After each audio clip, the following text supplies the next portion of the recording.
It's a brand new day, a brand new month from your brand new boy, Wode Maya, the one and only annoying village boy from Ghana. Walking in here brings back a lot of memories when we used to walk almost 10 kilometers to go to the farm. But today, I'm not going to the farm, but I'm going to meet a young black man who decided to live a simple life away from the city, which is something that I think I need to put on camera. Come with me, let's go meet this young man and let's find out why he decided to live in a place like this. If today's your first time seeing these annoying village boys on your screen, my name is Wode Maya, and don't forget to subscribe to be part of this awesome family. Don't forget to like this video. Come with me, let's meet this brother. Hiya, Maya. Hey brother. Charlie. What? Aquaba to the Healing Center of Mother Earth. Healing Yeah. Center. This place is indeed a healing center. Correcto. Do you know how long it took me to get here? How long? Tell me about it. More than 30 kilometers. And I thought I'm coming to see you in a city or something, but this is not even a village, but bro, how do you call this place? We're going back to nature right here. We're going back to simplicity. You're far away from town. Far away from the village Even as well. from the village. Exactly, correct. We're going back to the simplicity of life, to the rural life, to the simple life, to the basic life right here. I'm amazed, man. Hey, Charlie. Brother, Aquaba. tell me. Yes. Do you want us to sit down and we walk and talk? I really want to know you. I really want to know your story. Whatever. We have plenty of space right here, luckily, so we can just go wherever and start chatting about it. Let's sit down and talk. Yenko. Yenko. Wow. So, brother, first of all, this is the kitchen. Oh, okay. And please come. You feel the freshness. Sit down and chill, me pacho. Thank you so much. I appreciate it. Would you like some water? Definitely. Hey, walk in here must not be easy. So let me give you ton. One name ton. You know ton. Wow. Ton is rainy water. Rainy it's like, water. Oh, I need to feel it though. It's okay. I need to feel it. So we do a little bit like this and it goes fast. Wow. This is rainwater. It's rainy water. This is, it's considered medicinal as well. We call it ton. You feel the tastiness. Wow. Rainwater. You feel, hey, it's sweet though, like Milo. For real though. Let's sit down and continue our conversation. Yes, Charlie. Thank you. Come here. You have palm wine here too? Yes, not myself. The neighboring farmer, he does. Palm wine. Hey. I love palm wine. Palm wine is next More than level. water. Hey, Charlie. Palm wine is dangerous. Oh, sweet. My brother, I heard a lot about you, and I decided to leave Accra and come find you because I love this kind of life, but I don't know who you are. So if you should tell me something about yourself. So who are you? So my name Joshua Kwekwe Siedu. I was born and partially raised in Italy, north of Italy, Milan. My mother, she's from the south of Italy. I say this because it's a very different cultural reality, south and north. A bit like when we talk about north of Ghana, south of Ghana, very different. And my father is from Late. So Late, I guess, is 1-2 hours north of Accra. From the mountains, very beautiful place, fresh place. Hey, Charlie. And so I raised partially in Italy. I was there until I was 20 years old. And I was just kind of following a sort of conventional life, going to school, trying to find my spot within this, in my opinion, sick society. But on the time, I was just keep on doing my thing. But eventually, I was feeling this urge to go out there and to explore more, to understand more, to live more and to experience more. And eventually, at the age of 20 years old, I just left. I remember it was a long story, but I just left. Literally, I ended up in Greece and then in London. I was really willing to go closer and closer to nature. But at first, I was ending up in big cities, big airports, big cities, and I was kind of working there. But the journey brought me further and further until I started to live more closer with indigenous people, with the indigenous community in very rural areas. A lot of self-challenges as well, going by myself into the wild, trying to literally survive at times. Questioning whatever was for me obvious, whatever was for me something that was needed. I was questioning whatever, a bed, a house, a car, the way of transporting. So I started to walk instead of taking a bus. I started to cycle instead of taking an airplane. So I I even crossed border with my feet. Literally, I started to go deep. And a lot of time I was close to die, no jokes. Posso in testa senza farla soffrire. Right here, what's gonna happen? We're gonna clean this up, take all the interiors out, and then cook it with the other one. I don't wanna overkill right here. I just wanna take what I need for the day, and that's it. Everything's nice and ready. The meat is here, freshly catched. Stiamo a fare la brace, raga, la brace delle lucertole. It's tasty. Damn, never had. Hey, but eventually, and when you are in the stage, eventually something kicks in and you keep on going. And this allowed me to learn a lot, especially to learn more about a simple life, a rural life, be in contact with the Aboriginal people of Australia, of Polynesian people in Samoa, as well in India on the foothills of the Himalayas. I stayed with local communities of brothers from different mothers, literally like strangers that became brothers from different mothers. So all of these little experiences brought me to realize that Western life, aka colonizer life, is not for me. In my opinion, it's not for anybody. So I decided to go back to a life that was pre-colonial. That pretty much the colonizer they took over the indigenous people. And here we can never talk about indigenousness, being indigenous, without talking about Africa, since Africa is. So I must say that you were just moving around in search of your roots, or moving around in search of who you really are. Yes, I would say so, yes. Without even really acknowledge it. I was not even thinking of traveling. It was for me trying to live different experiences. And eventually, bottom line, as you said, most likely. You came to Ghana with flights or by walking? Hey, as for Ghana, there's a big ocean. Hey, I took a flight, a polluting flight, but what to do? That was the price that I decided to pay. And but this brought me here. And so, yeah, the story is connected to the fact that my father, the story keeps on going, but then eventually there was a point where I realized, okay, I don't want to live this conventional life anymore. The West is not for me. So I started to go for expeditions, literally. I went to North America, to South America, in Patagonia, to the Rockies Mountains. I went to Aotearoa, New Zealand.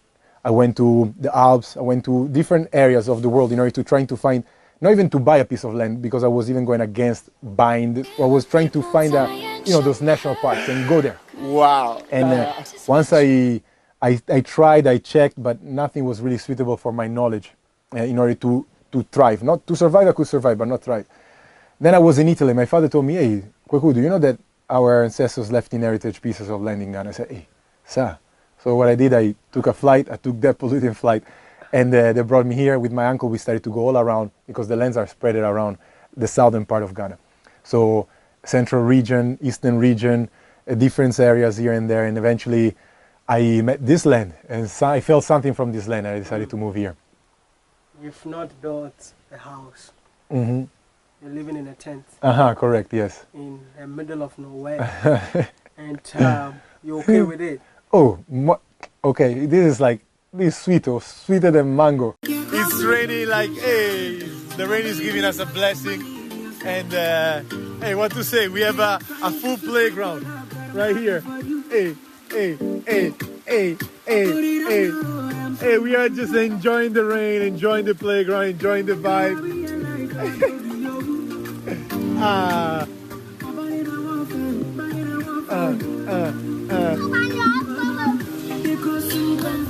Hey. Hey, this life is proper. You wake up with the sounds of the birds, with the sunshine filtering through the tent. What's happened is that the rainy season started, and the tent was not really able to hold me there. Mm-hmm. Therefore, that's when I started to feel the urge to build a house. But I didn't want to build something in a sort of modern, conventional way with resources that are coming from most likely exploitation of resources and people. So I decided to stay local, and with the mud, literally, with the ground, with the knowledge of local indigenous people nearby, from the nearby villages, we started to build a house. So right now there's a room and a dining room in Kamin. And this whole place, originally I came here so that I could open a sort of a safe place for people, especially Westerner, regardless they're from Ghana or from Abroche, like overseas. Like people that are approaching a Western life, that are willing to change something about their life, to go more in depth into themselves and into the concept of nature. Kweku, yeah? Mm-hmm. Am I mentioning right? Correct. Kweku, your father lived in Europe. Yes. He still lives there. He still lives there. Is he happy the life that you've chosen? Oh, as for him, I guess, it's part of that generation. The generation that needed to, maybe to prove to be worth to be, I don't know, how can I explain this? Yeah, that generation that needed to be need to prove that they could go abroad and make it abroad. So of course, right now he made it, so he feels more than happy, I guess. But if you're asking about if he's happy with the life that I choose, then yes, I mean, I see he supports. I mean, he's doing his own thing, I'm doing my own thing. But when he was about to come here, he was definitely really happy to come and to check the place. Unfortunately, it didn't happen because of the virus, so he couldn't travel back to Ghana. But feels that he's really proud, especially about the fact that somebody is taking care of what our ancestors, what our great-grandfather left in heritage for us. Which means you never liked the Europe life. Oh, as for me, I was born there, but that was not my choice. And I grew up there, but eventually I decided to take a sort of, to start driving my own journey, and this brought me here. In the end, bottom line, European life, without, I mean, realistically talking, looking at facts, European life, Western life is a result of colonization, is a result of exploitation of resources. All the luxuries that I was having there, even like normal things that I think are normal, hot water, gas, electricity, all things that I'm thinking are normal, they're all coming from, bottom line, from exploitation of resources of indigenous people around the world, mainly Africa. So being with their life, meaning I'm trying to be with this exploitation. So I needed to look myself at the mirror and be like, hey, where I want to be. This is where I want to be. This is where you want to be. I want you to take me around. Oh, my pacho, your bra. compound, your house. Wakanda forever. I want to check around, Yeah, let's move around a little bit. Is that Okay, let's okay? go. Oh, perfectly okay, perfectly okay. Let's go. All right, good. So this is the shower. This is the shower platform.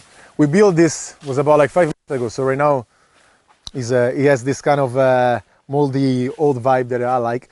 And then we used to have a bucket. Right now the rainy season has arrived. So, but before we used to have a bucket, we used to collect the water. And this right here is the black soap. So we're trying to keep everything organically because eventually everything goes back to the land. So yeah, even some of this water was used in order to watering the plant when the water was like not so much. This is your lights. Yeah. That is my light, yes, exactly. with the palm oil inside. Yeah, I'm going nicely. Coconut oil or palm oil. Yeah. And as well, I have to say that having a shower here at night, especially when the moon is bright, oh, Chale, is a blessing. Oh. You feel it. Hey. You're living under a cocoa. Oh, yes. Are you the son of Tetekwashi? Oh, as for me, I don't know. Yes, and here we have an interesting concept, a very simple concept, which is the toilet. Everybody needs to go for a number 2. But here I decided to place Kente in order to, even when we are in the number 2 stage, we're still reconnecting to the ancestor pattern, to the ancestor knowledge. And that's for me, number 2 is meditation station. So here you come and you feel and you deliver properly. And there's a bucket system, and then I place the sawdust, and then eventually everything will be used in order to fertilizer, so compost. So everything will be reused. Wow. Sort of regenerative approach, not only recycling, not only self-sustainability, but even working with the land in order to thrive together. Whatever we take, we give back, and so we both are thriving. Literally, that's the concept. And this is the house, my house that I had for the bedroom apartment. Hey, correct. You want to see? Of course. Okay. Oh, this right now it looks a bit moldy because of the rain, but it's still cozy. Make no mistake about it. We have beds here. Oh, yes, it's simple, but it's what is needed, and you can see the sunshine filtering nicely. Oh, Chale. It's beautiful, man. But again, right now the house that is coming up, I'll show you. That one is going to be really next level. You sleep here alone? You sleep here alone? Yes. You're not married yet? Oh, as for me, I'm free. You're free? Like a butterfly. Good. You live here by yourself and you're building this? Correct. Yeah, this is actually it's not only for me. It would be even for the upcoming next generation, because I decided to live here, but especially even for the retreat program. That is going to be a program that would smoothly integrate Westerner to the rural life, to the simple life. Okay. So it would be about 7 days. People are coming, and we will provide, of course, food, accommodation, but mainly the experience of coming back to the roots. But I don't want it to be a sort of tourist things kind of vibe. I want really the people to come and to learn from the land and from the local indigenous community, from the nearby village. I would say. And how do we, get to know it? I have an Instagram page. I'm trying to be as active as possible on the page, and people are, there were people coming actually, but due to the virus, we needed to kind of stop the retreat program, but it will happen again, and many different workshops will come up. How many bedrooms? So far we have one bedroom. This will be the dining room. Oh, wow. As well, there's an idea to build other 2 rooms for more guests eventually coming. But here would be Auntie Emma will come. She would just cook and show how it's done. As well, there would be different workshop about farming, workshop about even palm wine eventually, workshop about pottery, everything. Whatever is our rich heritage will be shared from the locals, like really. So people will come to learn. Stop like this, let's go help Africa. Africa doesn't need help. People need to respect Africa, to see Africa for what it is, which is the mother of humanity. So let's bring people back in order to learn. Do you believe that Africa is heaven on earth? All day heaven started here, and Africa is the heaven. Like literally is the heaven that has been right now completely changed by the West, but this is the heaven, like really. Kwaku, you've been here for how long? About like a couple of years, yes. Ghana? Years. Yes. Do you believe that Africa is the future? Africa was the past, the present, and the future. I mean, there's no other way. That's for sure. So I believe that by reconnecting to the ancestral Africa, we can actually create the future that all the world, especially the Westerner, can look up for, can literally take example for. So yes, Africa was the past, is the present, and will be the future. We have so many young Africans out there that were born in Europe, America, but they are not ready to connect back to their roots. You connected back to your roots. If you should advise young Africans that were born in Europe, what will your message be? My message would be, don't be afraid. Of course, we all humans are afraid of what they don't know, especially with how Africa is being portrayed as almost like a garbage place. But actually, you could see even from your channel, you can see that Africa is rich, is the richest place on earth. Therefore, try to reconnect to your own richness, to your own wealth, and trying to even do the physical action in order to create changes. Because I believe a lot of people are protesting, a lot of people are starting to feel not really comfortable about this system, and it's time to bring this protest to the next level. The real revolution comes eventually with action. So I believe that doing the step to go back to the continent, or at least to connect to the roots of nature, would be the best. So you mean make Africa home again? Hey, make Africa home again, like for real. Hey, you said it. You said it. Make Africa home again. Africa home again, baby. Make Africa home